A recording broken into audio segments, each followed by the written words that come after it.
Hey, what's going on, everybody? Thank you for tuning in to the show. As always, I got my crew with me, Darnell and Tyler. I'm Trey, and we're coming your way with the 82nd edition of the Don't Kill the Messengers podcast. First thing we're about to do for this week is we're about to recap UFC 215. They had their pay-per-view last week. First thing we're about to get into is RDA versus Magny. Darnell, RDA finished that fight quick, man. You think he's back in his beast form? I'm not going to go that far, but he did look good at 170 against somebody that, has took a loss lately, but, Magny has been pretty consistent, had set up a pretty long win streak for himself, but RDA had a perfect game plan for him. Being the smaller fighter, he, immediately got inside of range and did what he needed to do and smothered him and got him out there quickly hit. Yeah, man, RDA seemed like he just had the perfect formula for that fight and just went in there and just closed it out quick. Not really that much to add to that performance, man. Just went in there and just did his thing. What did you think about him calling out your boy Woodley afterwards, man? Like I said, maybe feeling himself big time after that fight. Think you just say you still want to see a little bit more from him. So you think he's not ready for Woodley? No, he's not ready for Woodley. Yeah. I mean, I get you. You want to call out the biggest name you can or whatever, but come on, man. Like, you're new to the division. You took some losses at your weight class. Let's, at least show you earn something first. Yeah. I feel the same way. I like to see, another good fight from him with a big name guy. To see just how he would do because after he took that L from Alvarez, he was a little bit shaky. So him moving up a little bit of weight could definitely have helped him. But just I want to see a little bit more before he calls out Woodley. So. And I think Willie right now, I think he's taking it easy, waiting to see if he can get GSP next. So I think he's going to have to wait a little bit for Willie anyway. All right, up next, Shevchenko versus Nunez, man. A lot of people were pissed off about this fight, including Shevchenko. She felt as if she's won the fight. What were your thoughts on that fight, man? I mean, it was a close fight. It was razor thin. I think both fighters fought well. I'm not going to be mad at anybody that feels like Shevchenko won the fight, but I can also see why the judges, two of the three judges went with Nunez. She was, with some judges, cage control is big, and a lot of the fight, Nunez was the one that was going forward. Shevchenko is she's a counter striker, so she was using a lot of that. She was landing good punches, so I mean she was getting off. So like I said, there was good punches being landed, and she was even aggressive off of the two takedowns that Nunez got on her, fighting off of her back. Yeah. But like I said, I can see both sides of it. I think I'm fine with the decision. I wouldn't have been mad if it went Shevchenko's way as well. But I mean, I do think it, like, if the UFC decided to grant a rematch on that one, I'm not mad at either because the fight was so close. Yeah, I can agree with you on that one. This fight was very close. Would like to see it just a little bit become a little bit better and stuff like that. I think it was a little boring as well, but they went in there. Both girls, had a right to argue that they could have been champion. Just in Shevchenko's case, she's a challenger. Sometimes when you're the challenger, you have to go out there and clearly show the judges that hey, I'm better than the champion. So this could have been a situation where she just didn't show enough to the judges that hey, I deserve to be champion. So it's definitely, I could definitely understand Valentina's frustration with this one. it would be tough because this was their second fight. So, usually once someone wins the first two, it's hard to justify a third one. But this was, like I said, this was a very close fight. I wouldn't have been mad if it went the other way or whatnot. But it'd just be interesting to see because, she's 0-2 versus Nunez. So would Dana really have a reason for part 3 between the two? Yeah. As the old saying goes, don't leave it in the hands of the judges. Yep.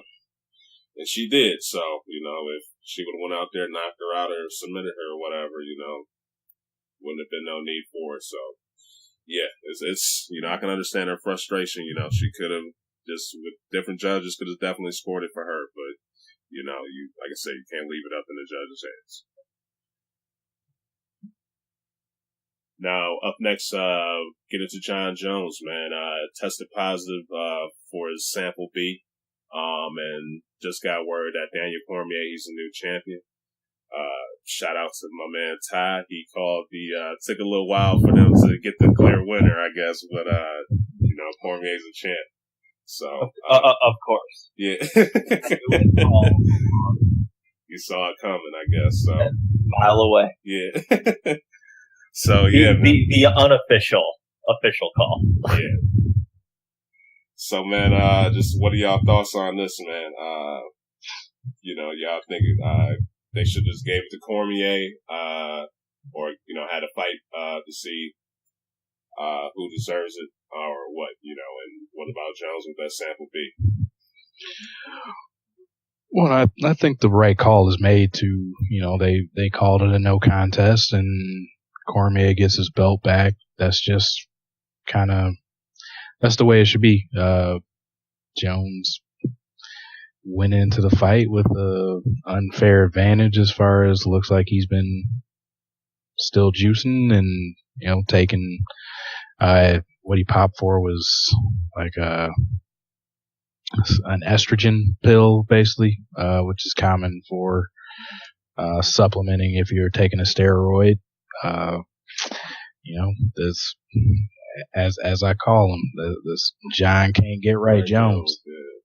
So I think the right call was made, and Jones is probably about to go bye-bye for a long time, and I feel bad for, pretty much everybody. Like, the fans didn't get a true fight. Cormier didn't get a fight against Jones clean, and, and Jones once again can't get out of his own way, and by his own doing is depriving the fans of having him around and giving entertainment to entertaining fights. Yeah. Just a quick question, if I could jump in. Do you guys think that maybe there needs to be, and I guess I don't really know if there's a term for it or anything, but do you think that the drug test results need to come back before they're even allowed to fight? Because it would completely avoid this. Would it not? And in a perfect world, they would do that, but I mean, this is a business, so yeah.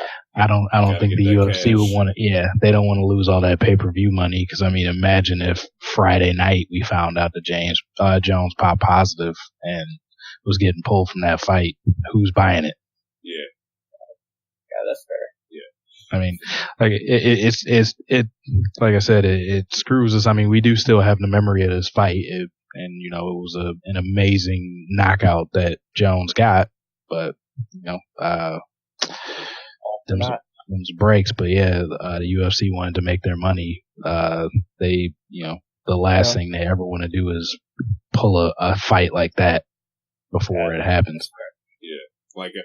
Yeah, for the fighters, just because they go up in there, man, and if somebody's testing positive, that's giving them advantage, and this is already a brutal sport where just one punch or kick or whatever can. Yeah, it's putting people's lives in danger. So for that, absolutely, for the fighters' health, yes, but like I said, it's about that money, man, especially with Dana White. So when it comes to that, he's got to bring in the cheese, man. So For the fighters, absolutely, but at the end of the day, money needs to be made. So,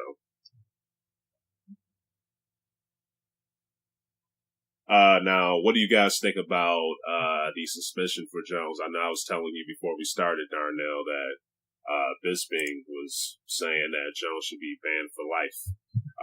Doubt that will happen, but it's getting close to that time, man. If he keeps this up, but what are you thinking, man? You think 2 years? I was hearing some people talking about 4, or what are you guys' thoughts on this suspension? I mean, it has to be more than 2. I mean, they gave him 1 the last time, and he didn't learn from it. So, I mean, it has to be at least 2. And I'm basically fine with whatever is laid out. The rules have been set. Have multiple pops for banned substances. You're putting your career in your hands. And I mean, he wanted to keep testing fate, and I don't know if it was just to keep. I'm not sure why he feels he needed to do this. Yeah. But if it's just to try to keep the claim to being the best fighter ever or become the best fighter ever, keep that pound for pound ranking. You think this was 100% intentional? No, maybe just something with the diet that he was unaware about. You think this was 100% Jones knowingly doing this? Being that he already positive, he has a record, man. Yeah, it's hard to give the benefit of the doubt after that. I mean, like if he only had the cocaine charge and this happened, then I could still be like, this is 2 different things. This is a street drug and this is a steroid. Maybe he did take a supplement that he didn't know what was in it, but he already had a year-long year-long seat from fighting because of taking a banned substance. So, fool me once, shame on me. Fool me twice, or fool me once, shame on you. Fool me twice, shame on me. And I'm not getting fooled. So, no, he would have to show me proof that he didn't know how to do it, and I don't think that's happening. So, yeah, I think he gets whatever suspension they give, and I'm not one that's going to be sitting there saying it's too long. Just sucks, man, because he's at the prime of his career, man. Especially if he gets a 4-year suspension, he definitely could not be the same the next time he gets into that ring, man, with that rust and just time off. So it's people are continually to evolve in the sport and get better, and you having 4 years off, that's definitely hurting. So. Yeah, as amazing of an athlete as he is, 4 years, I don't even think he comes back from that to be on top of MMA again. Yeah. You got any thoughts on that, Ty? Yeah, I fall right in line with Darnell. I don't know how you can call something that happens more than once an accident, especially when, you're looking at the biggest UFC fight of the year. And if he, if it were an accident, say, some of the Jon Jones camp's going to be defending him and giving him the benefit of the doubt. I just don't see how you can, see that fight and not think that he's trying to give himself some advantage, any advantage if he can. It's the biggest fight of the year. Would that be the biggest UFC payout of the year? Or maybe not. In terms of pay-per-view right buys, now, definitely. probably, but GSP's coming up, so that could. True. Yeah. And, pay-per-view buys, that'll be the number 1 UFC fight. There was just way too much at stake to think that this is an accident. By doing that, Jon Jones has everything to lose. There's nothing for him to gain doing that. It's just everything to lose at this point. And, one time, that's one thing. Repeat offender, I'm probably not going to defend you. Yeah. Stuff, but that's how it is. And, wouldn't you think after, testing positive for anything at one point, you'd become at least extra cautious? Yeah. wouldn't you be double, triple checking it, having multiple whoever's doctors, trainers, nutritionists, anybody you can get to check your stuff? Wouldn't you want them to check it? Like I said, biggest fight of the year, and he lost it all. Won the fight, but lost it all. Yeah. Well, and now popping twice. I think this opens up questions where, like, are you going to fault anybody if they ask now, how long has he been taking stuff? Yeah. 'Cause, I mean, I feel like that's what happened with Chael Sonnen. That's happened with your boy Trey. Vitor. Like, yeah, I mean, you take it, you get in trouble enough for this, it clouds your whole history. Yeah. So, I mean, it's like already out of the woodwork. I mean, Chael Sonnen already said he felt like he was probably on someone they fought. Ooh, and Chael said, like, this is coming out from somebody that was juiced to the gills when I fought him. Like, that was his own words, basically. So he was like, and like, I had never seen anything like it when he went up against him, just the strength to go along with that athleticism. And I mean, really, can I say, oh, this is just sour grapes now? I mean, this dude's popped twice. It's like, yeah, maybe. Yeah, just a question for you guys. Jon Jones, you could argue, possibly greatest fighter in MMA history. With this, how much does that hurt his career? Y'all think he's out of the discussion? Not even top 5, top 10? Like, what are your thoughts on this with these drug tests and stuff? I mean, in my eyes, I can't put him in there. Just yep. Yeah. To me, it's like the baseball Hall of Fame situation. You're looking at these guys who juice, and I think a great example is Barry Bonds. Everybody knows, by the letter of the law, he's the home run champ, but how many people are actually saying he's the home run leader? Like, a lot of people are going, yeah, but look at him in the second half of his career. Look at him in his last few years in San Francisco. Like, he has that stigma just floating around him like a bad odor.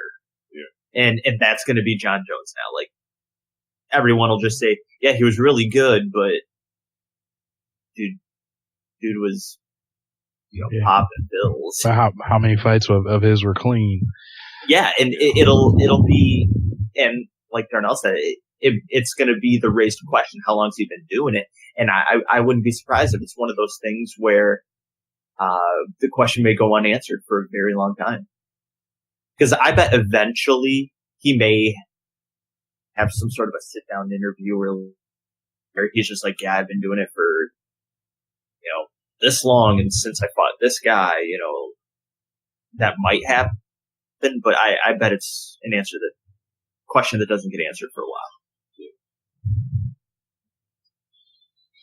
All right, guys. Anything else to add for UFC?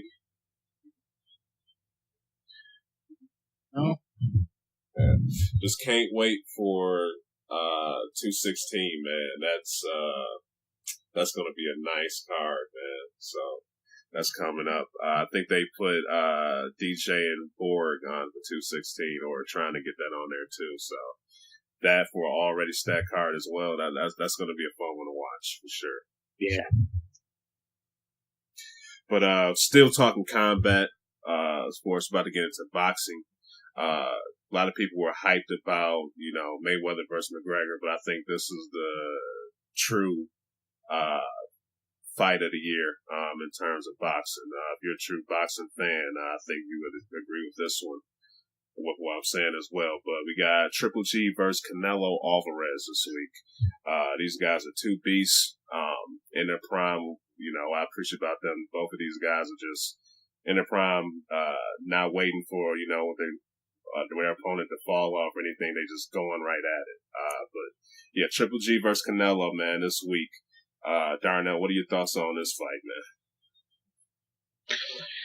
I mean, yeah, it's not going to make the money that, the circus show of McGregor Mayweather Needs to, but yeah, I mean, this will be the far better fight. These are two guys that are pretty much at the top of the sport of boxing. Canelo coming up in weight to fight, showing that kind of heart to do that. Triple G, he's been a champ for about 7 years now. Yeah, 2010 he got his first middleweight title.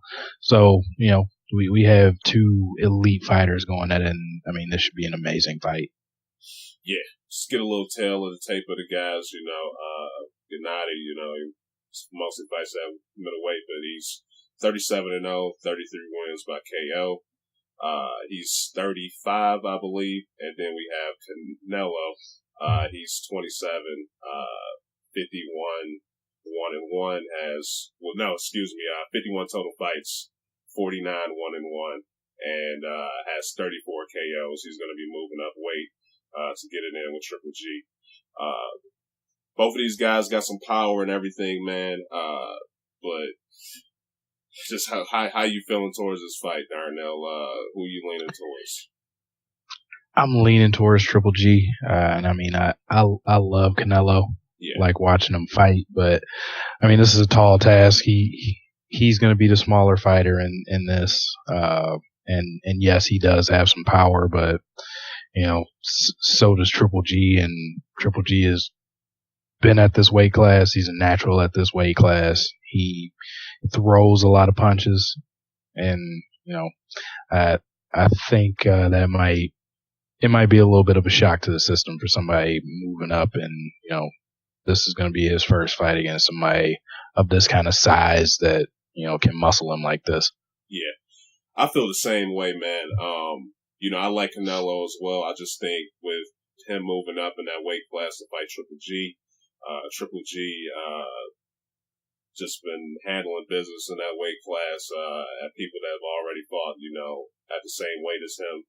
So I just think for Canelo, that's just going to be a huge task for him. Not saying that he can't do it, but I'm just going to go with the guy that's seasoned in the weight class. And, Canelo, he's a great fighter. Usually what I look for with guys that weigh less than that's moving up in weight, and I look at their speed because usually guy that weighs more is going to have the power and everything. The guy that weighs less is going to have the speed. With him, Canelo, it's not really a speedy, flashy guy. He's going to go up in there and lay some punishment on you. So if this was power versus speed, I could, lean towards Canelo a little bit more. But I just think with Triple G in that class, just how he was handling business at middleweight, I think is definitely going to be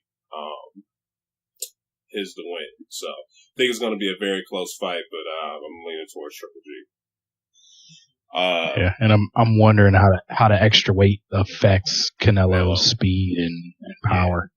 Yeah, and I was reading this, man, in terms of Triple G, just saying that he fought 37 professional fights, but altogether throughout his whole career, amateur and professional, he fought 387 fights, never been knocked out or knocked down in the ring, man. So I think amazing. That guy's chin is just absolutely amazing. So for Canelo, with the task on him, he already said that he's going to go in there and knock him out. But this guy's chin has been tested time and time again. If anybody could do it, it'd be Canelo, but I don't think he'd be able to pull it off, man. So,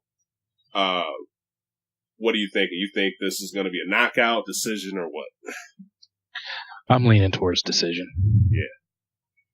I feel the same way, man. I like Canelo. I don't think he's going to go out in there and get knocked out.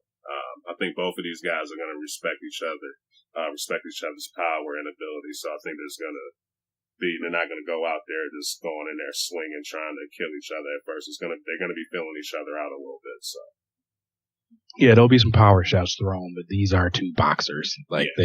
This isn't going to be a fight. It's going to be a boxing match. Yeah, exactly. Yeah, so definitely, man, I'm really excited for this fight, man. I'm a little bit sad, too, because you got a couple of guys, left up in the boxing in the boxing realm that could do their thing, but I really, unless they can get like somehow Andre Ward, he could move up, move down, or whatever, to get into these, to fight one of these guys. I really don't see any other real fight worth being pay-per-view worthy. I know they were hyping up Adrian Bronner earlier in his career, but he's going through his issues and everything too. So, this could be like really the last boxing match really worth watching, man, in a long time at least. So it's like the last of the boxing super fights. Yeah, last of a dying breed. These two. So. Because I don't think either of them have anything for Ward. He's just too much of everything for him. Too big, too fast, too powerful. Yeah. So this could be it, man. Unless your boy Roy wants to, somehow set up a he's still going at it, man. So yeah. But all right, guys. Anything left or anything else you got to add for just boxing and UFC? Oh. Just excited for this fight, man. All right, up next we're about to go into NCAA football, guys. Had some more good games last week. Just what were your thoughts on last week before we get into this week a little bit? Step in there, Ty. You've been quiet. Yeah, well, I guess this is a little more my speed. Last week we hit some pretty good games. I guess personally, I ended up pretty poor on my picks last week, but I feel like I should have had Notre Dame, man. Notre Dame should have put that game away. Like, I was a little disappointed, even though it was a great game. Like, don't misunderstand me. I think it's fun to see some familiar faces coming back to life, like Notre Dame being one of them. They were ranked. Yeah. I believe they fell out of the rankings. Yeah. But, they're, one good win away from jumping right back in. Yeah. Georgia's another team that looks like they can come back to life here and have some national relevance in the SEC East. So I like the fact that we're seeing some familiar faces come back that we haven't seen in a while. Since we'll talk about that Ohio State, Oklahoma game, I won't touch too much there, but yeah, just in terms of college football, I feel like it's a very healthy sport right now. We're getting a lot of, like I said, familiar faces rising toward the top. With us being a Big Ten country, it's good to see the Big Ten have teams solidly ranked within the top 10. I believe we have 4 in the top 10 right now. So in terms of, we're looking at best conference in football. I mean, it's nice to see that the Big Ten's well represented inside the 10 best right now. So, I love college football. We all do. It's a great time of year, but, last week, a lot of fun. There were some good games. We're going to kind of take a little bit of a down week in terms of some of the, big time games, but, it should be another fun week ahead, but you never know what can happen. That's the joy of college football. Yeah. Just real quick, man. I know you're talking on Notre Dame. Notre Dame just one of those teams, man. They just gotta earn my trust and respect back a little bit, man. They just been iffy,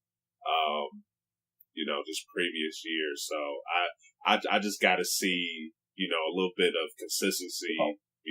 With the team before I pick them, but that Notre Dame, they definitely had a shot at winning that game, man. Just some little costly mistakes, but it just for sure. Just go ahead.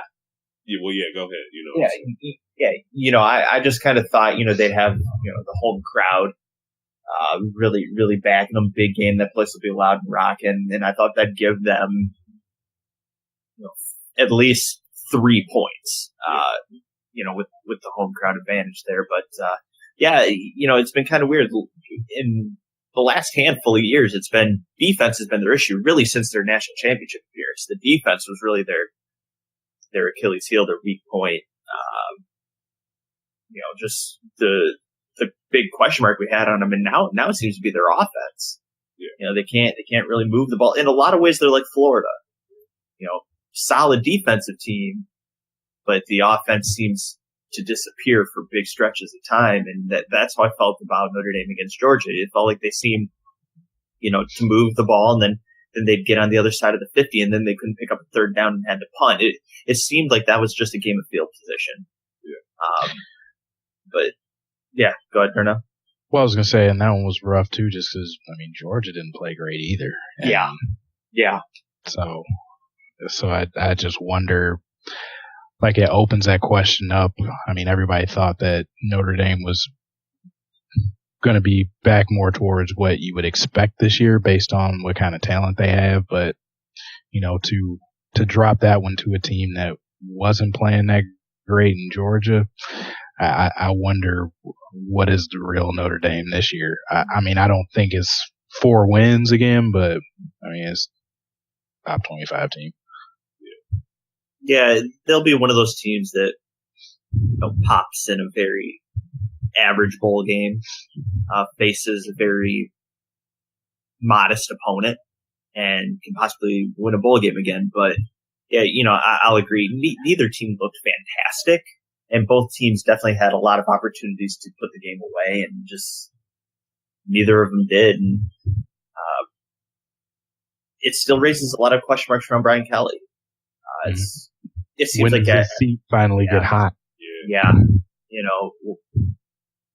Y'all think it's already hot now, or? I think it's hot. I don't know if they're close to firing it. Well, let me put it this way: it's heating up. The seat warmer just got flipped on.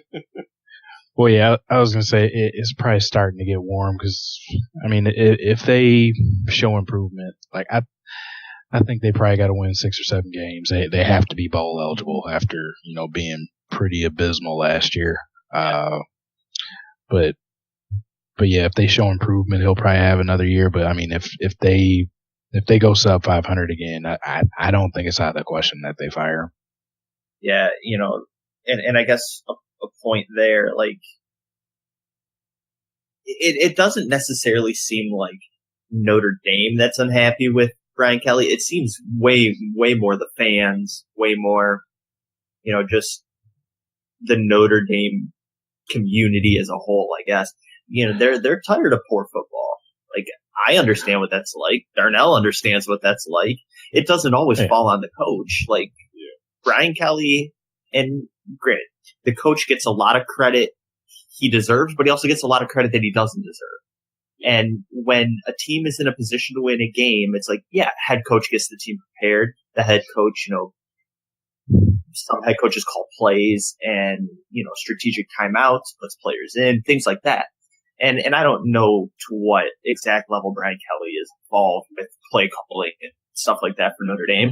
But I think he gave it up this year. He was doing most of it, but he relinquished that power this year. Yeah, and that's what I'm saying. I don't know what to extent he's involved with that kind of stuff anymore. But it's just one of those things where it's like the players didn't put the game away. Brian Kelly couldn't put the game away. Like, that's not something he's able to do. So, and we've said this before, all the pressure is on the head coach. If you lose, the head coach's fault. If you win, a player gets praised. If you, at the end of the season, you see the record, that's reflective of the coach. It's just, those are the breaks of being a head coach. Well, for Brian Kelly, he also just, he doesn't really create goodwill for himself because of, like, his own little antics. He's seen as a bit of a toolbox for how he treats players, how he treats the media. He can't take blame for anything a lot of the time. So he doesn't help himself a lot. I actually told this to somebody the other day. Brian Kelly does not ooze leadership. No. So, a culture, it's the thing Notre Dame's been lacking. They've been lacking the winning culture. And a winning culture starts with your head coach. I'm sorry. Like, Brian Kelly just does not say winner to me. Granted, he did at Grand Valley, and that's totally fine. He did, just about everywhere he's been, but Last year's Notre Dame, not so much. And I think a lot of that has to do with the fact that he just does not lose leadership. Yeah, well, and I mean, Grand Valley was a certain thing just because, you know, he was just way ahead of the game at the Division II level as far as his scheme, and he got the talent for that level. But, I mean, just, I guess, my own little inside information here, like, I'm good buddies with a former backup quarterback there. Okay. And he plainly told me, he was like, that's the worst coach I've ever played for. Like, you know, he knows a lot of football. His scheme is amazing, but he's like, I would never want to play for a coach like that again. Wow. And like, so it's like, that's, I mean, I've taken that to heart. Somebody that had to deal with him for 4 years. Just, yeah. All right, guys. Anything else to add on that?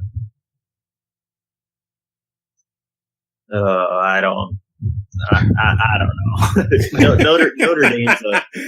Notre Dame's just a dirty laundry pile that'll take forever to sort through. Man, it's a good way of putting it, Ty. All right, guys. Up next, about to get right into the OU versus Ohio State game. Just guys, what were your thoughts on this one?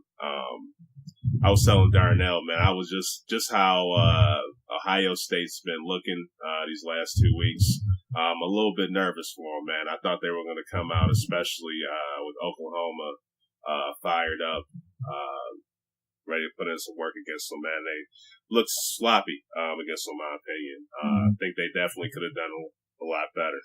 But so yeah, just a little bit nervous of them with this competitive Big Ten that they're in, man. So just what are your thoughts on this game in Ohio State? I mean, it was shocking, you know, especially with what Ohio State was able to do to them last year. Basically, the Sooners paid them back with interest. Yeah. You know, it feels like kind of what seems to have never caught up to Alabama as far as, you know, losing so much talent to the NFL in a given year, but still being able to come back and be amazing. Ohio State's feeling some of that. Because what was it like? Pretty much almost their whole secondary got drafted in the first round last year, and it's been a big issue this year. They can't cover elite receivers. Indiana was throwing on them last week. Baker Mayfield just, you know, if you want to see his Heisman role, he just might show this game. You know, like, make my case, look what I did to Ohio State, and finish it with him planting the flag in the middle of the field. But they couldn't cover anybody on Oklahoma's side, and JT Barrett seems to be regressing. Yeah. I don't know if it's a confidence issue or if there's some kind of disconnect with him and his teammates or him and Urban, but this isn't the guy that everybody had high hopes for coming in this year. He's not looking like a Heisman candidate at all. He's looking like he's not even looking like a decent quarterback right now. I won't go that low. I won't give him that, but like he's a mid-tier type quarterback. Like he's not looking like even a top 5 cornerback in the Big Ten. Wow. Yeah, I mean, I even remember last year we were all saying JT Barrett doesn't look like the first JT Barrett we saw, and it's still continuing to show. And I don't know if it's pressure. I don't know if it's a true just, you know, inability to continue to evolve as a quarterback. The only thing I know is that I feel like, and especially when you're trying to get ready for the NFL, a mobile quarterback just doesn't cut it in the NFL. Like, we've seen it. Like, Russell Wilson's the closest thing we will probably get to seeing a successful mobile quarterback in the NFL. But I wonder how much it's him. And I remember, watching pregame for the Indiana Ohio State game, they were saying he's going to try to rely on his feet less, his arm more, pocket presence. And I'm just wondering, like, is he stepping away from his bread and butter, the ability to scramble, keep play alive, and really try to force this in the pocket stuff to be NFL ready, and it's just backfiring on him. Like, cause, and Darnell, you'll completely agree. There's been no evolution of JT Barrett. He was really good and he came hot out of the gate. Mm-hmm. And it seems like it's been just a plateau, if not a little bit of a decline. And I wonder how much that's him wanting to play at the next level and just not being JT Barrett anymore. Yeah, I mean, he's seeming like that quarterback that had an amazing first year, but then once everybody else got some tape on him and saw the weaknesses, and he's not done anything to correct those or improve on those. And I just don't know if because it seems like most of his big games since he got to take the mantle back after Cardell left, he's been kind of small, and like for majority of the Michigan game last year, like he did step up some in the fourth quarter, but for majority of that he was not very good, and we know what happened against Clemson last year, and then now we have this Oklahoma game. Like something needs to be fixed, and Urban Meyer hasn't thrown him under the bus, hasn't criticized him openly, but they have some work to do together to try to get this squad back on track. Yeah, I hate to say this, and granted, I had a quote unquote overreaction to Florida State losing week 1, losing DeAndre Francois, but this almost gives me a week 2 overreaction of like, okay, so, we watch Oklahoma dominate and look really good doing it. We have to start thinking, all right, if Oklahoma is going to be in the college football playoff, who's left out? And I'm sorry, right now, looks like Big Ten might get left out. Like I won't go that far just because Penn State looks like that's okay. That's fair. That's fair. That's fair. But I still think we need that. We would need that signature win out of Penn State. Penn State. I think Penn State would have to run the table here. I think they'd have to go undefeated and be a Big Ten champ. Like, oh yeah, I agree with that totally. Well, either. I mean, granted, we still have 10 games in the season, and teams are going to lose. Like it's just bound to happen. Teams are going to lose. But we were all saying the Big 12 is going to get left out. Yep. Doesn't look like that way right now. So I just sit here and start to wonder, well, who looks like they don't have their strong front runner right now. Now, granted, I guess I wasn't just thinking Penn State, even though I should have been. No disrespect to them. But I'm just sitting here, I'm not sold on USC right now. Granted, they look good against Stanford, but I'm not exactly sold on them. I'm Alabama, in my opinion, I'm sold. I'm sold on Oklahoma now. Like I'm sliding them in. Like if we were to do another, all right, through 2 weeks, who do you got? Like Oklahoma's in. Yeah. I mean, from where you're going with, I think right now the conference is scared that they may not get somebody in as an ACC. With Florida State. Yeah. You think it? What they lost. I mean, Clemson has an outside shot at taking run the table. Miami, dark horse, but they have to do the work and they have to have some things fall into place. Like you have to have a loss from a Penn State. Oh yeah. Or Oklahoma, or I mean, I think Alabama can lose a game and they'll still just be there just because how ridiculous they look. But I think that's the conference that's kind of nervous right now about do we have a viable squad that can sneak into that. Yeah. That's fair. And plus with Clemson Louisville this weekend, if Louisville were to beat Clemson, then the question's really, really on the table if the ACC could get somebody in. I throw the gavel down and say that they're out if that happens. I would agree. Unless Louisville just somehow turns amazing, because they haven't looked great either. Well, the only I don't know whether to call it unfortunate or not, but they beat Purdue in a close one. They beat North Carolina last week, but they're still outside the top 10. So you're looking at top 5 teams losing and still being ahead of Louisville. Mm-hmm. You know, a top 3 team loses, they're still ahead of Louisville. Like a one-loss Louisville team, I don't know that a one-loss Louisville team's enough. Like you said, because they're not dominating these, maybe, quote, weaker opponents. All right, guys. Got to bring it up, man. But Baker and that flag, y'all thought that was disrespectful? What?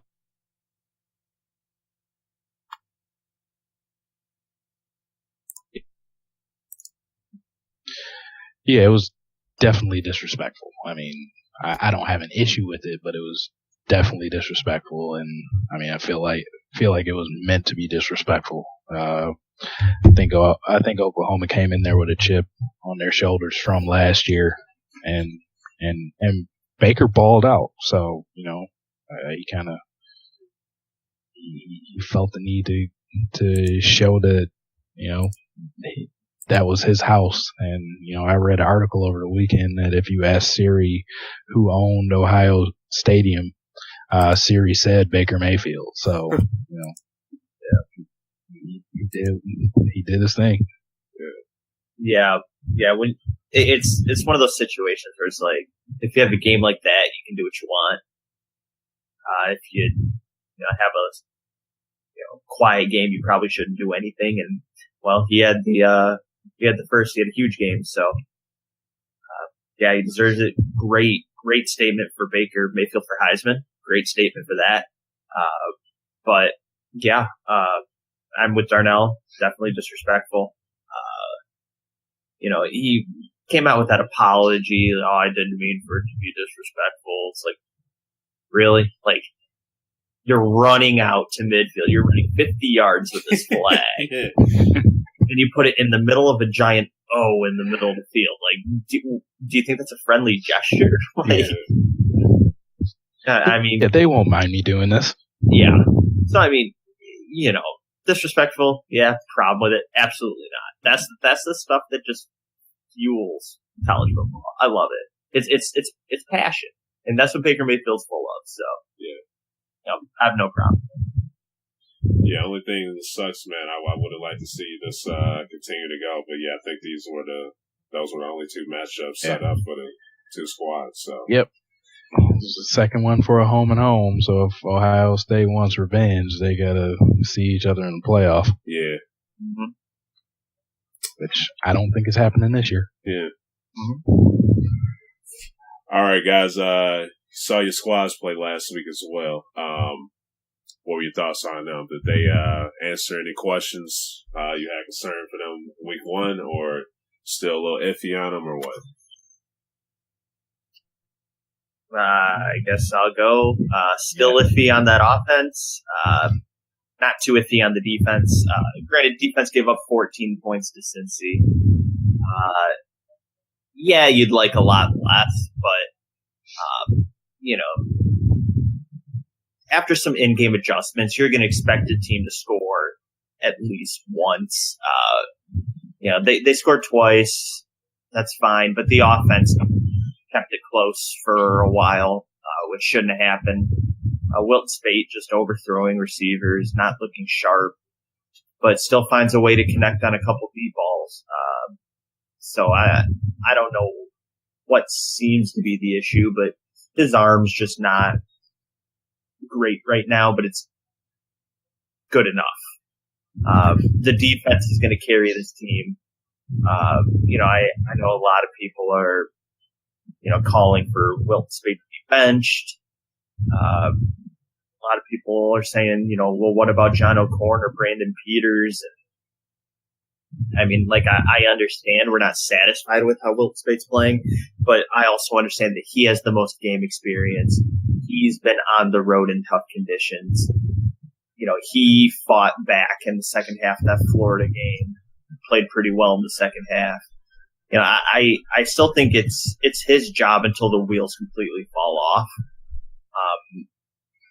Granted, I hope it doesn't get to that point, but the way I'm viewing this Michigan team right now is I'm viewing it like the Broncos that won the Super Bowl a couple years ago.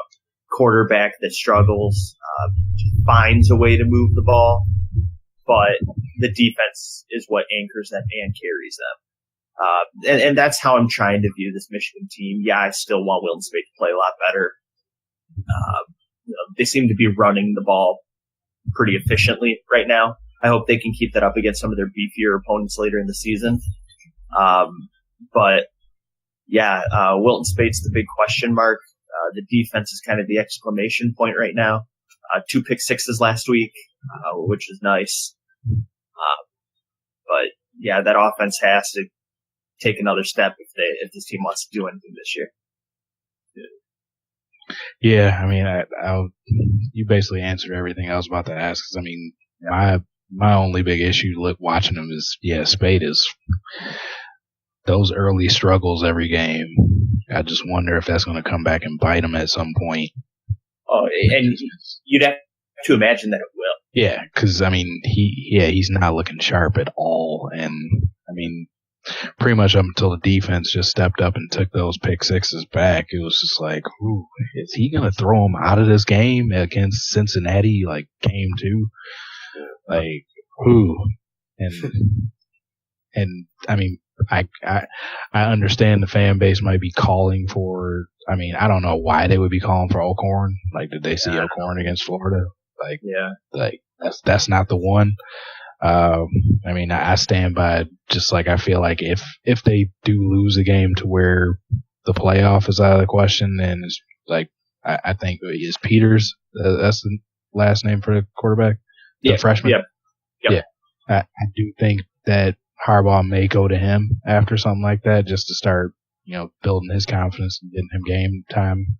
But yeah, it's basically a Spade's show for until they lose, I figure. But I mean, definitely some bright spots with the running game. Isaac looks ridiculous, and the defense is looking good still. So, that quarterback is the question mark for you guys, though. Yeah, absolutely. As far as my squad, I mean, still not going nuts about anything, but there was definitely some improvement from last week. Didn't give up a defensive touchdown. We're the only team in the Big Ten that hasn't given up a defensive touchdown, albeit against inferior talent. But I mean, they're doing the things they should do. So I mean, not saying that they're world beaters or anything, but I'm comfortable with where they are right now. Stuffing the run, the young defensive backfields looking better. There's still some players that they're letting get by them, but we haven't faced a higher rate quarterback yet. So I'm wondering what that will look like when we have to go against a quarterback that can, possibly pick us apart, to see how that young secondary will do. Stuff in the run, though, and, as far as last week, I feel like it's just cleaning up some dumb mistakes. They allowed the fumble to be returned for a touchdown, and you keep kicking to their best player, he's going to return one, and that happened too. But otherwise, they play well. LJ Scott came back and had a much better game. Lewerke, he seems to have a grasp on the quarterback, the offense, and he's showing that he's the lead dog at quarterback. So I'm fine with it. I'm still not sure how good they are, but there's some bright spots where I definitely want to see how they look against some better a better opponent. I got to wait 2 weeks before the next game against Notre Dame, but I'm looking forward to that. I think that'll be a nice bar. Yeah. In terms of Lewerke, can we say like sneaky mobility? Is that an appropriate term here? I don't know if you can call it sneaky anymore. I mean, he had 2 straight games where he's had gashing teams. What was it? Was it a 65 or an 85 yarder? I can't remember. 65 or 60? Yeah, 61. I think it was. Okay, I couldn't remember how far it was. I knew it was a long run, but yeah, I feel like against Western, they just kind of.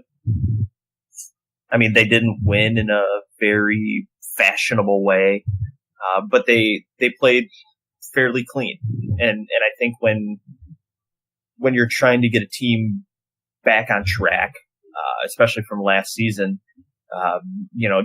it starts by fundamental, be as mistake free as possible. Don't get a lot of flags on yourself football. And I feel like that's the road and approach that they're trying to take. And, they did a pretty good job of that last week. Like you said, inferior opponent, but it doesn't matter who you're playing to try and play mistake-free football. All right, guys. Anything else to add for your squads? How'd you feel about them Tide this week?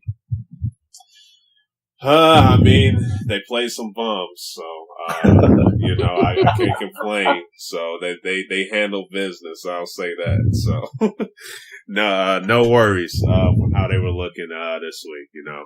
I think Saban was trying to save up some, not trying to go all out in the playbook and everything, just with who they were playing. So they handled business like they should have. But I will say this, Darnell, and I think you may agree with me. It will be nice. Granted, Ohio State's already 1-0 in Big Ten play, but it'll be nice knowing that they are basically fighting for their life every single game. Like they cannot afford another loss, and I wonder how that's going to carry them through the Big Ten schedule. Are they going to try and force the issue and maybe have it come back to bite them a couple times? Who knows? And anything's going to happen, but it's nice knowing that Ohio State already has a blemish on their record and is forced to go mistake free. How confident are you with Michigan? You think in terms of beating Ohio State, or you just think in general? Just how iffy Ohio State? You think they could get that number one spot in the Big Ten, or you still? Well, I'm refusing to look at Ohio State right now. Okay. You have to notice that they already have a loss. That's impossible to look past. Right. And every Big Ten team sees it. Granted, it's not a Big Ten loss, which still plays in their favor. But, just seeing them with one loss, knowing that a 2-loss team has not made it into the playoff yet, having one loss 2 weeks in is a pretty big deal. Yeah. I'm not even looking at Michigan versus Ohio State yet. We have to go to Happy Valley. That's going to be, well, granted, we have to beat Air Force this week, and then we have to go beat Purdue. And Purdue's not looking like a pushover right now. Yeah. So we have a couple games still to go. Then we have to go to Happy Valley, play Penn State on the road. I only assume it's going to be a night game, and I wouldn't be shocked as long as both teams are still undefeated if it's College Game Day, unless that's already been announced that they're somewhere else. Because that could very well be a top 5 or 6 matchup in prime time. That could be. I think it has the potential to set up for a College Game Day visit, and that would be the ultimate test for Michigan on the road at night, Happy Valley. Brutal environment. And if they can't win that, then I don't know that they deserve to get the playoff. Well, that'll be the big test for sure. Oh yeah. And it's funny because, living in Indiana, everybody says, oh, do you think they're finally going to beat, or do you think they're going to get Ohio State this year? And I'm like, why are we talking about Ohio State? We got to get past Penn State. That Penn State game is the most, if you want to go proper football etiquette talk. The next game's the most important one on the schedule. But the Penn State game, like realistically, that Penn State game's the most important game.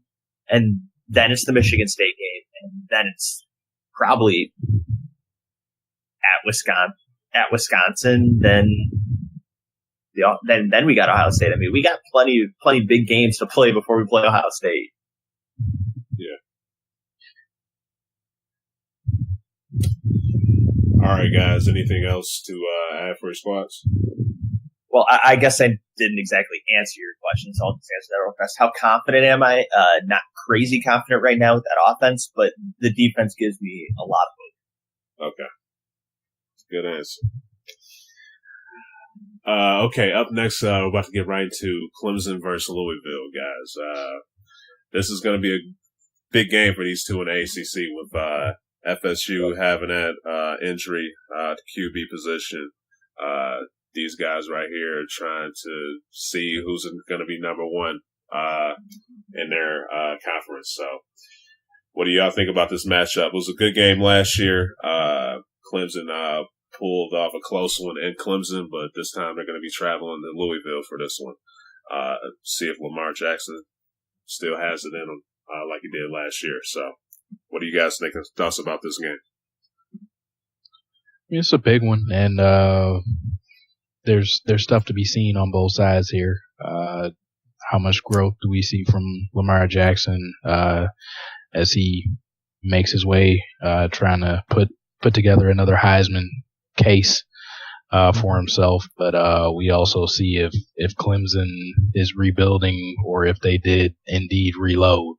They look solid. They beat a game Auburn team last week, but I mean this is a team that is used to seeing them, so there's not going to be that uncertainty or fear facing them. So yeah, I'm interested in this game. I mean, how could we not be interested in this game? It's last week was a great test for Clemson. Fought through it, won a good game. Now they're turning right around and playing another on the road. I think Clemson's defense. I don't want to say they don't get the credit they deserve because they get a lot of credit, but I think that defense is for real. Like they are a top NCAA defense. The question I think still falls on, the quarterback play. Is he going to be able to respond on the road? Responded very well at home. A bit of a slow start, but granted, Auburn's no pushover team. Is he going to be able to, go on the road, win a very important conference road game, and is the game going to fall on the defense? Is Clemson going to, play solid offense and solid defense? Like it just comes with the territory of a big game, a lot of unknowns, and especially when you have a young quarterback. So I think Lamar Jackson's going to be up and ready to play. I think he's going to be very prepared. It's going to take more than Lamar Jackson, though. He's going to need some help from basically everybody on the offensive side of the ball. He's going to need some big catches, some big runs from somebody other than himself. Granted, their defense needs to step up. Their defense struggled to stop North Carolina and Purdue. So their defense is definitely going to have to step up as well. But very intriguing matchup. Big game for both those teams, like I said, in conference. Just a big game.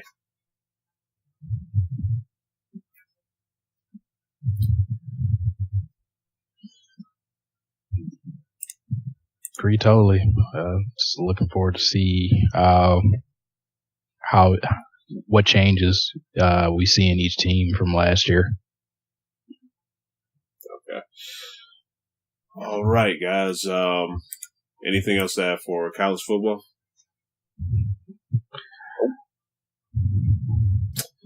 Okay, now we're about to get into some NFL. First thing we got to start off with the home squad. Detroit Lions. What were y'all thinking about for their debut last week for the season? good win, I think, for starters. A lot of people thought Arizona could make some noise this year, possibly challenge Seattle for the NFC West. But I think, thankfully, we're looking at Seattle's 0-1 if you're a Arizona fan. So that NFC West, granted, it's week 1. There's 16 weeks in the NFL season. It's up for grabs still. Like, no one's out of anything yet. Yeah. But, the NFL, every team in the NFL that has to play Arizona should probably send Detroit a thank you letter for having David Johnson miss about. That's one, less thing you have to game plan for when you're about to play the Cardinals. Yeah. But, in terms of the Lions, it was typical Lions. Trail going into the 4th, do your thing in the 4th, win the game.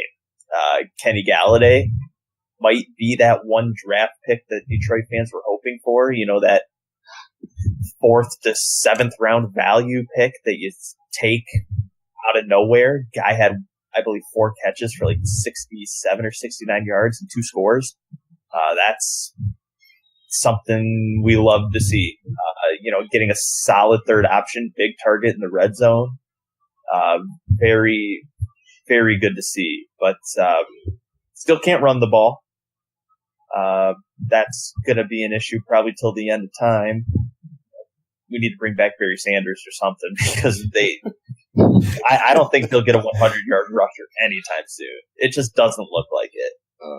Either that or they'll have to go play like a middle school football team and then just say they have a 100-yard rusher. But the defense was a little surprising for me. We know this defense is talent. These guys are in the NFL. Like, you have to have some level of talent to be in the NFL. But, they had 3 picks, a pick 6. They got on lockdown mode in the 4th quarter and really helped put the game away.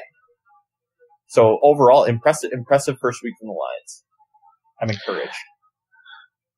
Yeah, that game was a tale of 2 halves. As it always is. Yeah,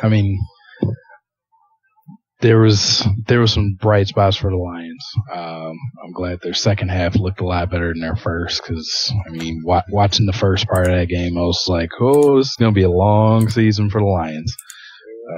Just seeing not being able to run the ball just getting thrown to the other team and not really stopping anybody. But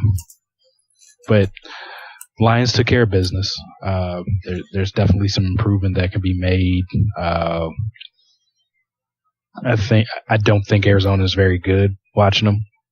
I think Carson Palmer has walked up to that cliff that quarterbacks fall off of when they just go terrible, and because he looked awful, especially after he didn't have a second weapon to go to in David Johnson, and it was just all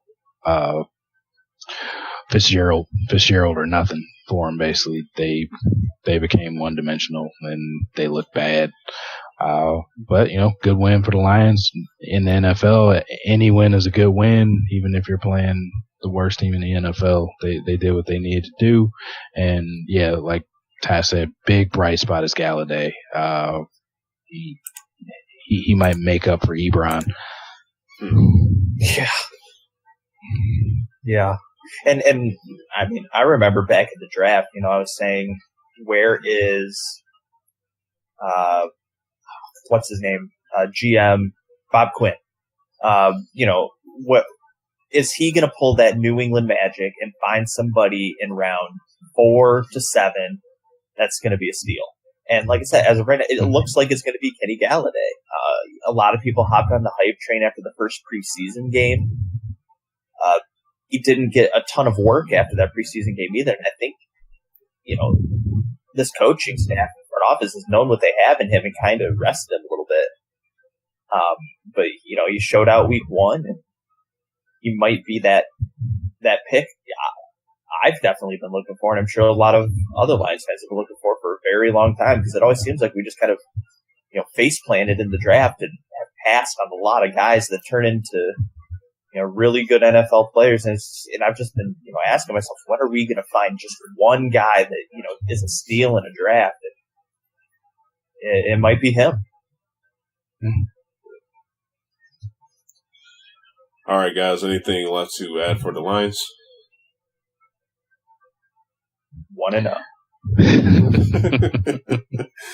One at a time. Yeah. Big game next week. Yep. Monday night. This week, I guess. Yeah. I don't know what to call it, but yeah. Big game in the Meadowlands. Yeah. All right, up next, about to talk about Adrian Peterson for his debut. I believe it was 6 rushes for 18 yards against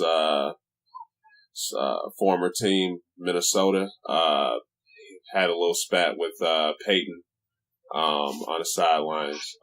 Just what were you guys thought about that whole situation? I basically looked at it and was like, okay, this is the beginning of the end of this marriage. Yeah. I wasn't sure about this pickup even when it happened, just because AP he's you give him the ball 20, 25 times and let him run into a wall until he breaks something, but that's just not how the Saints work. Yeah. They gave him some handoffs. He had that, what was it, like a 9-yard run? Yeah, that was early. the first run, wasn't it? Yeah. But then after that, there was not much, and then the Saints got behind, and then AP is not a traditional pass catching back, so that pretty much made him useless to have in the game. So, that made them lean more towards Kamara and Ingram, because they can at least catch and run with the ball, and they've proven they can do it. So, especially since the Saints look like they're still going to have a terrible defense, so they'll be either trying to go into shootouts with people who are playing from behind. I just don't think AP is going to work out with them. And it was nice seeing that 9-yard run, but that wasn't enough to make me feel like he is that AP that could, run for 1,000, 12, 1,500 yards in a season. That's just not him. Man, hey, it's only 6 touches, man. He got to get warmed up, so. Yeah, but I still think Darnell hit the point. Like, they were behind most of that game. Don't get me wrong. I feel like if they're trying to ice a game, he'll get more carries. But with the way the NFL is right now, Alvin Kamara seems like their best bet. He played 50% of their offensive snaps. Mm-hmm. Like, that's first NFL game, and you're playing 50% of your team snaps. Like, they could have threw Mark Ingram out there, but they chose to play Alvin Kamara, and for some reason, I just have a gut feeling that by the end of the season, he'll probably be their starter. Yeah, they like his ability in the passing game. Like that last drive where they finally got their touchdown, they did use Ingram more there. I think Breeze actually threw to him like 5 or 6 straight times. But I agree. It's going to be those two show, one way or the other. There wasn't much with Kamara running in between the tackles, so I'm not sure how hard of a runner he is in there. But I don't think they need AP for that. I think Ingram's a strong enough runner for that if they want to slow down and run it. So, I think it's only a matter of time before AP is probably released. Yeah, I just thought this whole situation was just weird from the start. In terms of Adrian Peterson, looking for a team and everything. I was not expecting him to sign with New Orleans. But for this one, I'm a little bit either way because, Adrian Peterson, he's playing against his former squad in the Vikings. Probably didn't felt like everything should have went down like the way it should have between him and the Vikings. So he's looking to go out there, get 20 carries and just run all over them and just be a beast against his former team. But Sean Payton is Sean Payton. This guy, if New Orleans, their schemes. They're going to run, they're going to pass the ball a lot, and they switch it up between their running backs. And plus, Adrian Peterson, he went to a squad that they had 1,000-yard rusher last year. So Ingram was doing his thing. A Pro Bowl rusher. Yeah, Pro Bowler. Yeah. So my whole kind of thing is like, you know, why would you, like, what were you kind of thinking? Like, people know how Sean Payton coaches, they know his offense. They already had a good running back that was putting up numbers last year. So it was kind of like, okay, like, what were you kind of thinking heading into the squad? Like, if you know how they play, like, how could you kind of see it? But, you know, I feel bad for him just like on the emotional level because I know he wanted to go out there and just get crazy touches against the Vikings. But Sean Payton is Sean Payton. You know, that's how he plays football. He passes the ball a lot and he switches up running backs. So it's, you know, this was just a whole crazy situation from the start, I believe. I did not like that move for Adrian Peterson to go to New Orleans in the first place. But this is the way it is. Yeah, I feel like a lot of that was just Peyton wanting to be the smartest guy in the room.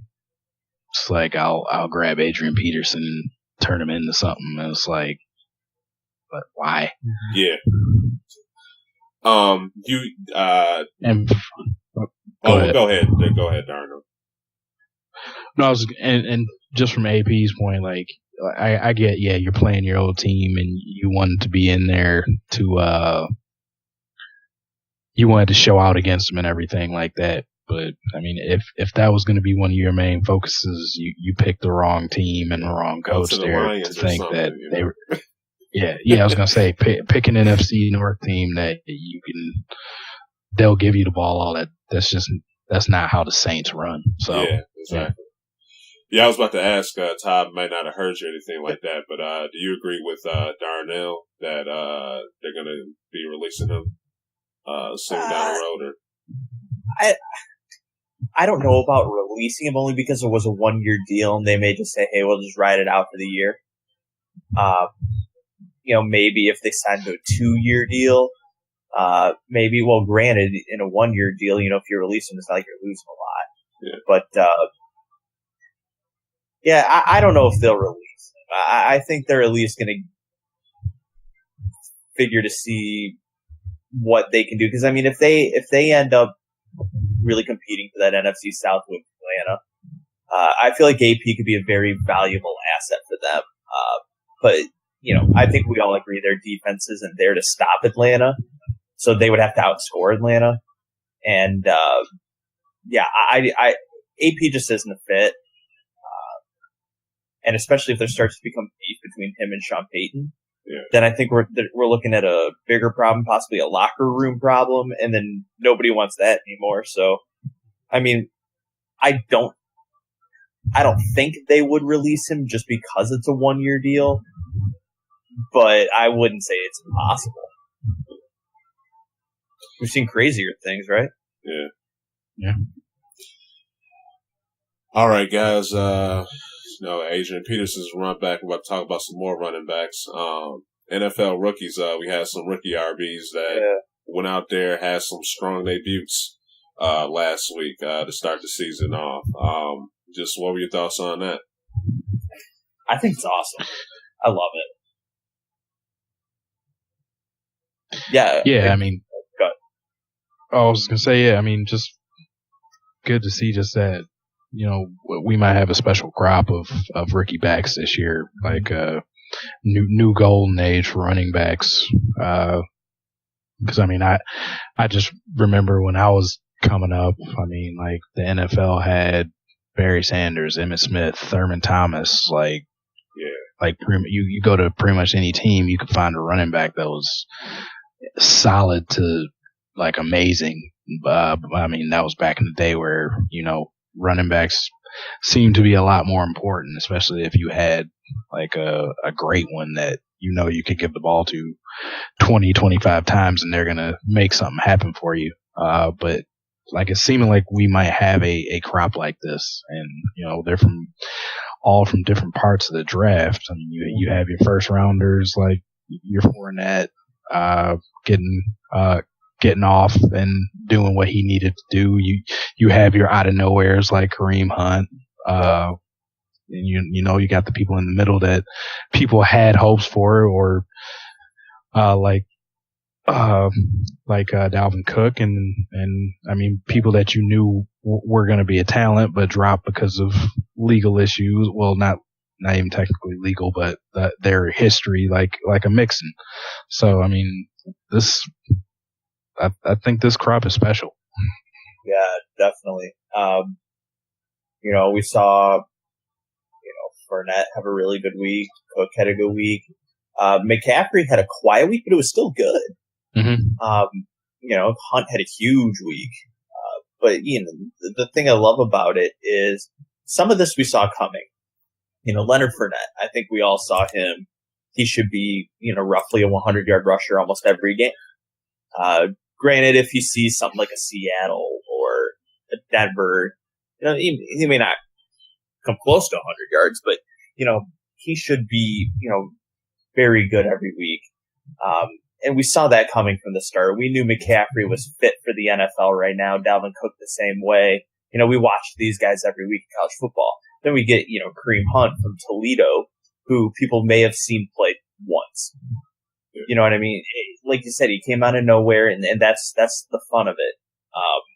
If anybody owned him in fantasy football, you probably won your matchup. That's me. Yeah, and you had one of my leagues. Yeah, I had him in one of my leagues. What round did you get, Hunt? Second. Oh, second. Okay. I wanted to snatch him before anybody did. I got stared at. People thought I was crazy. Yeah, yeah, no, he's the real deal. So. Yeah, he's the real deal. But we're getting a really nice core of running backs in the NFL right now. I mean, even if we look at last year, Melvin Gordon really hit the scene hard. Mm-hmm. He's a third year back. We just got a lot of nice young running backs that we should be seeing for the next 5 to 10 years, hopefully. And that's exciting. I mean, running the ball isn't always the sexy thing to do, but it's nice that we're going to see, or hopefully see, some stable names and faces for a while. Now, out of those, out of the running backs guys, the rookie ones, who do you think is the most promising RB? That I feel like that's an unanswerable question, mainly because I think if we're looking at who's going to be the best, like in between the tackles runner, you're probably looking at Leonard Fournette. If you're looking at who's going to be the best versatile back catching the ball out of the backfield, we're probably looking at Kareem Hunt. Well, it could be a three-way tie between Hunt, McCaffrey, and Cook, really. It's just Hunt had the huge week 1, and I don't think we should just be so quick to just say he's going to be the best one. Yeah, it's only 1 week, man, so it's... Yeah, exactly. But I do think Fournette kind of stands head and shoulders in terms of running between the tackles.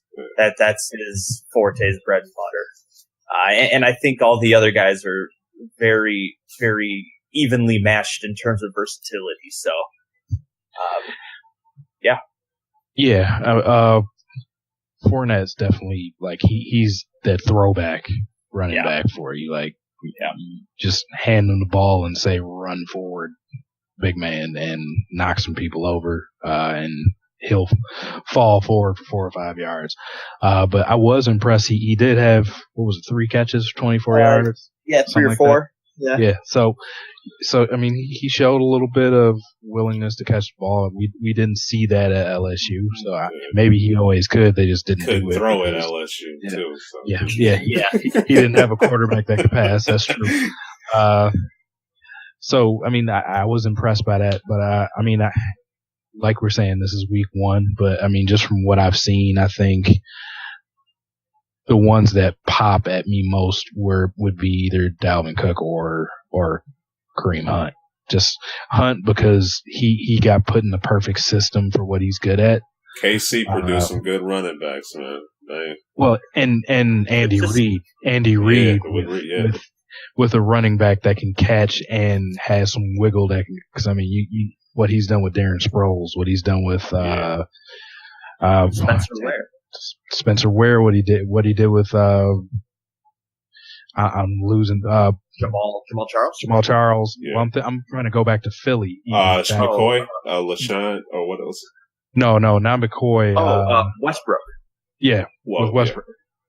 I mean, he that style of back, he can make magic with. So, I mean, I'm not even saying Hunt is like the most talented out of all these, but just being in that system is if he can be married to Andy Reid for a few years, you got a guy that's going to make a lot of noise. I'm not sure if like that means like Super Bowl or anything for Kansas City. I think they still have to get a better quarterback for that, but he can make some things happen. And then Dalvin Cook, I just feel like he can do anything you want on a football field. Mm-hmm. He's just that kind of one of a kind talent. Yeah, and I guess if you're asking me who was I most impressed by, honestly, I'm just going to answer all of them. Like I said, McCaffrey had the least to talk about. All the other guys would, for over 100 all-purpose yards. Yeah. You don't see too many first-game players doing that.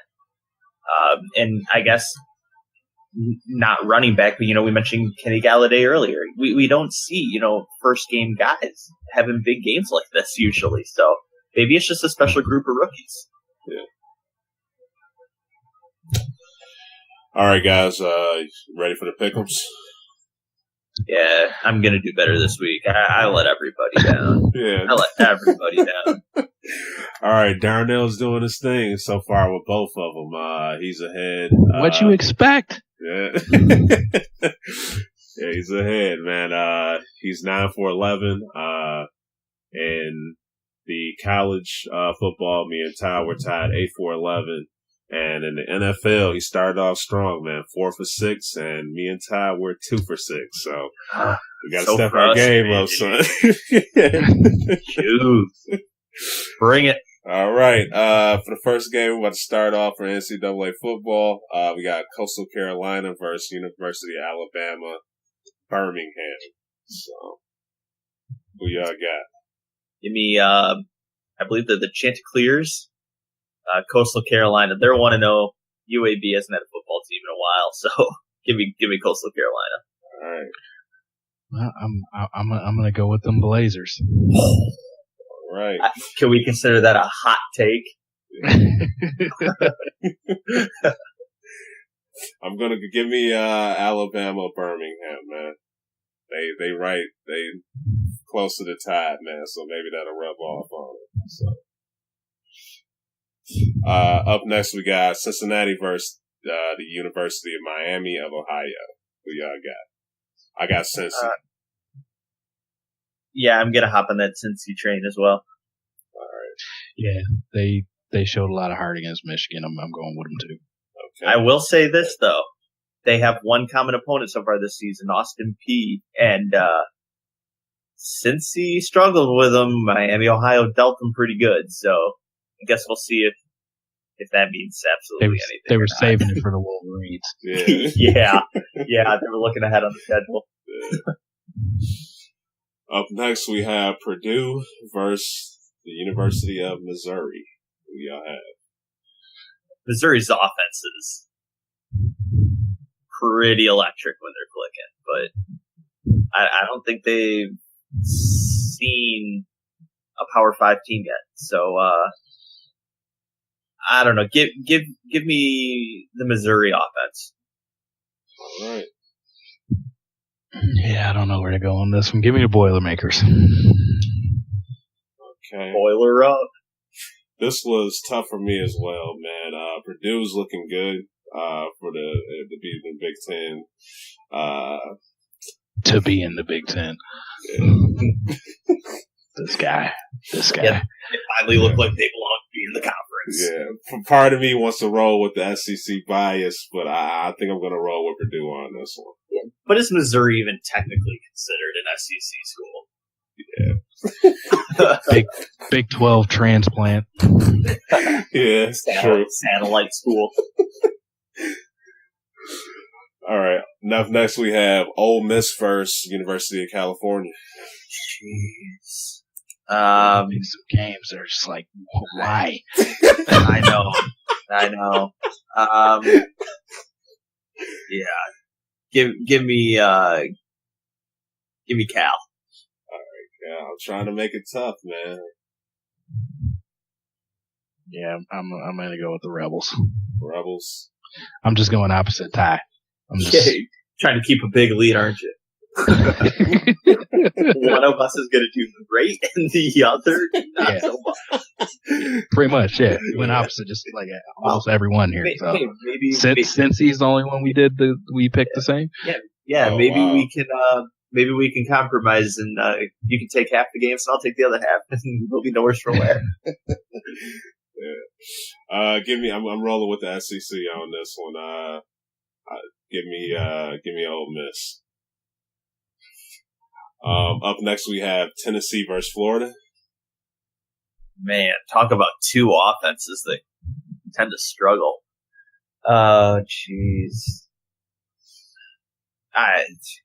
This was one of the tougher ones for me, definitely this week. Man, give me Florida. Yeah, this one's hard too because it's like, well, Florida should at least have a whole defense now. Yeah. Not sure if that means much, but that offense is give me Tennessee. Here's the thing. I want to pick Tennessee, but I haven't like. Believe me, even their offense struggled when they played Georgia Tech week 1. Man, true. I mean, for some reason, I think Florida's going to be able to do enough. They might, but they might need like 14 points out of your D. Did you say the second coming of Jesus Christ? Or that. Oh man, part of me wants to go with Florida. The other part of me is saying that Tennessee's going to be down a little bit and then pull like one of them crazy comebacks they were having last year. But I'm going to roll with you on this one too, Ty. I go with Florida. All right. Just real quick, Darnell, did you say Coastal Carolina or UAB? I said UAB. Okay, yeah, I put it on the wrong side. Blazers. Okay, yeah. UAB Blazers. All right. And last but not least, for NCAA football, we got Clemson versus Louisville. Oh, give me. I got Clemson. I think Clemson's going to pull it off. Jeez. But that Clemson, the Clemson defense looks good, but yeah, give me Clemson. All right. Yeah, I'm pretty comfortable in thinking Clemson wins this. Yeah. I think Lamar has a little bit too much on his plate for this one. I think so. But all right, now we're about to go into the NFL. To start this off, we got Tennessee versus Jacksonville.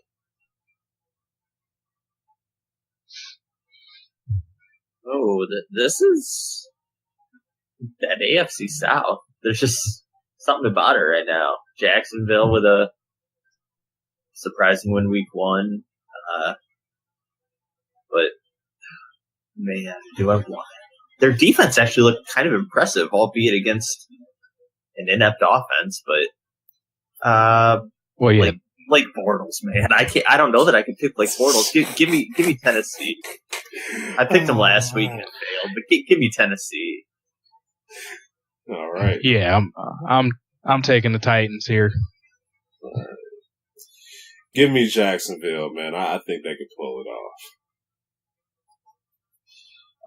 Up next, we have Philly versus KC.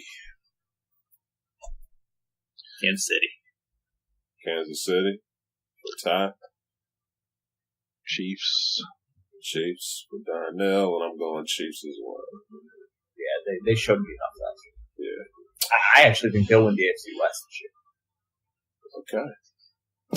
Up next, we have Dallas versus Denver. I picked against Dallas last week. They made me eat my words, so I'm going to roll with Dallas this week. No, don't do that. Don't do that. Oh, man. Yeah, Dallas was one of my terrible 2 wins last week. I think this will be a good test for their defense again. Can they match what Denver has to bring on their defensive side of the ball? I believe the game is at Denver. Yeah, at Denver. Gonna be Mile Yeah, I'll take 2-0 Dallas. Okay. Yeah, I'm going with the Cowboys. All right. Up next, we have Atlanta versus Green Bay. Fun Sunday night matchup. Should be a lot of offense. Breaking in the new stadium, give me the Falcons. All right. I'm going to go with Aaron Rodgers. Okay. Give me ATL.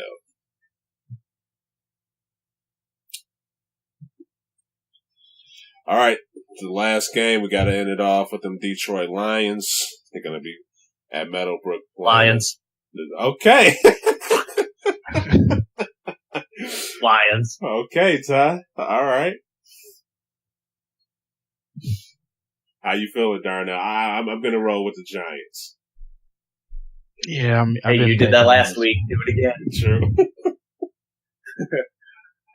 I'm assuming OBJ is back this week, though. Just the Giants can't run the ball. They play a lot better defense, though. I'm gonna roll with the G-men. Yeah, I got a feeling OBJ's going to come back too. So. Yeah, in reality, like this matchup's 2 very similar teams. Granted, Detroit defense, heck of a week last week. Best their defense looked in a long time. But neither team can run the ball. Both teams are very pass heavy. You know, cornerbacks and safeties will get a lot of work this week. Yeah. All right, guys. It's that time to close it out. Any final statements before we finish this up? Either Darnell or I are going to have an amazing week, and the other is going to feel awful about themselves in terms of these pick'ems. Yeah, I cannot feel awful in terms of these games because Trey is pulling out stuff. Yeah, he's coming out of the woodwork. I'm trying to make them difficult, man. So I do not work for ESPN. I have a job. I hear you, man. All right, guys. Anything else? No. All right, guys. As always, I appreciate y'all for tuning in. You can check this podcast out on Stitcher, YouTube, iTunes, Google Play. Just hit us up in that search engine. We should pop up. Also, feel free to check us out on Twitter. You can follow us at DKM_cast. But as always, we got some just good events coming up this week in terms of boxing and football. So it's going to be some good stuff to check out for sure. But we'll catch y'all on the next episode. Peace.